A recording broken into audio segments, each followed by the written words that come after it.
To create answer sheets without a Google quiz, click Create Answer Sheets Without Quiz. Then enter the name of your quiz. Next, choose the number of questions you want in your quiz. Turn student entry on or off. If off, a unique answer sheet will be generated for each student. If on, a single answer sheet will be generated on which students can enter their IDs. Select the correct answers for each of your questions.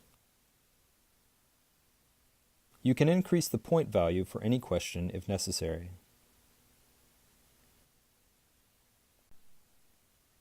If you have a Google Classroom account, your classes will display. Choose the class for which you want to print answer sheets.